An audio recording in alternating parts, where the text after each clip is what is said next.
মোহতারাম, সম্প্রতি একজন জনপ্রিয় ক্রিকেটার রিশাদ হোসেন তিনি বিয়ে করেছেন আরো 1 বছর আগে, কিন্তু মোহরানা দিয়েছেন নাকি 101 টাকা। তো 101 টাকা মোহরানা বা কাবিনে ইসলাম শরিয়ায় কোনো বিয়ে হলে সেই বিয়েটা ইসলাম অনুমোদন করে কিনা, এই প্রশ্নটা তিনি করেছেন। হয়তো বা 101 টাকা তার টার্নিং পয়েন্ট আমার কাছে মনে হয়েছে যে 101 টাকা মোহরানা এভাবে কি বিয়ে করা যায়? দেখেন, আল্লাহর হাবিব সাল্লাল্লাহু আলাইহি ওয়াসাল্লামের একটা হাদিস রয়েছে যে লা মাহরান দুনা আশারা দারাহিম। আল্লাহ রাসূল সাল্লাল্লাহু আলাইহি ওয়াসাল্লাম বলেছেন যে 10 দিরহামের নিচে কোনো মোহরানা হবে না।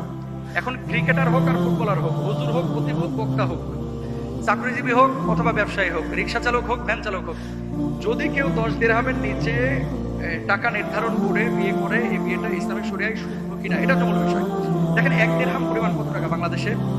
ইকুয়াল যদি করেন তাহলে 1 দিরহামে সাধারণত 3300 টাকা বা এর চেয়ে আরেকটু কম বেশি হতে পারে। তো 10 দিরহাম মানে কত টাকা হয়ে থাকে? এখন হিসাব করেন, আপনি গুণ দিলেই তো পেয়ে যান। তো 101 টাকা আপনি মোহরানা যদি ধার্য করেন, এটা সুন্নাহের মোহরানা হবে না, কিন্তু মেয়ে যদি মেনে নেয়, মেয়ের বাপের তো জরুরি না, মেয়ে যদি মেনে নেয় যে 101 টাকায় কেউ যদি বিয়ে করে বা আমাকে দেয়, আমি এটা মেনে নিলাম, এটা তার জন্য জায়েজ আছে। প্রশ্ন হচ্ছে, আমাদের আয়েশা সিদ্দিকা রাদিয়াল্লাহু তাআলা আনহাকে আল্লাহ নবী কত দিয়েছিলেন? খাদিজাতুল কুবরা রাদিয়াল্লাহু তাআলা আনহাকে কত দিয়েছিলেন? আল্লাহ নবী ম্যাক্সিমাম স্ত্রীদেরকে দিয়েছেন 500 দিরহাম মোহরানার ক্ষেত্রে, আর কাউকে কাউকে দিয়েছেন 400 দিরহাম। তো 400 এবং 500 মাঝামাঝি যে বিষয়টা, এখন আপনার সামর্থ্য কতটুকু আছে? 400 দিরহাম 500 দিরহামকে আপনি যদি আবার কনভার্ট করেন, কখনো কখনো 60 থেকে 80,000 টাকার মধ্যে হয়। তো নবীজি ম্যাক্সিমাম স্ত্রীদেরকে 60,000 থেকে 80,000 টাকার মধ্যে মোহরানা দিয়েছেন। এখন আপনি যদি এই মোহরানাটা দেন, তাহলে মোহরানাটা সুন্নাহ অনুযায়ী আদায় হয়ে যাবে। আর যদি এই মোহরানা না দিয়ে আপনি 100 টাকা, 150 টাকা, 200 টাকা আপনি দিয়েছেন, সুন্নাহ মোতাবেক হচ্ছে না, কিন্তু বিয়েটা শুদ্ধ হয়ে যাবে। আর সম্ভবত RTV-তে ফেসবুক নিউজ করেছে, তাদের পোর্টালে আমি দেখলাম। এই প্রশ্নটা আসার পরে খুঁজলাম যে আসলে কি হয়েছে বিষয়টা।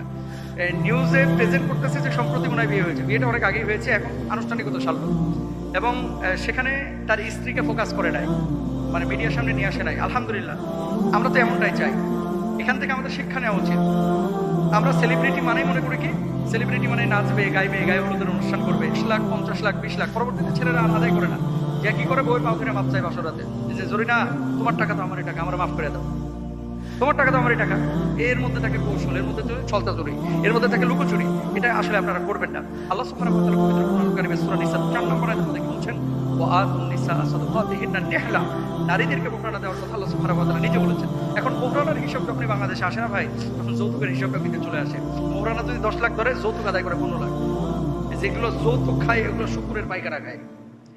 যেগুলো যৌতুক খায় এগুলো হারাম না, শুধু পায়খানা খায়, পায়খানা হারাম। এগুলো করবেন না। স্ত্রীকে আর মেয়ের বাপদেরকেও বলি, অনেক সময় জিজ্ঞেস করা হয় যে কি গো, ঢাকায় চাকরি করে বেতন পায় 20,000 টাকা, আপনি 50 লক্ষ টাকা মোহরানা ধরছেন কেন? হুজুর, শুরুতে আটকায় দিলাম, তারা ভাগতে না পারে। তার মানে কি পরবর্তীতে যদি তালাক দেয়, তো 50 লাখ টাকা, ও তার 50 লাখ টাকা তারা দেওয়া লাগবে না তালাক যদি দেয়। এই জন্য ভয়ে আর ছাড়তে চায় না। এগুলো কৌশল অবলম্বন। বিয়ে শাদী একটা বারাকার জিনিস। আপনার বিয়ে শাদীটা এভাবে, যেটা সুন্নাহ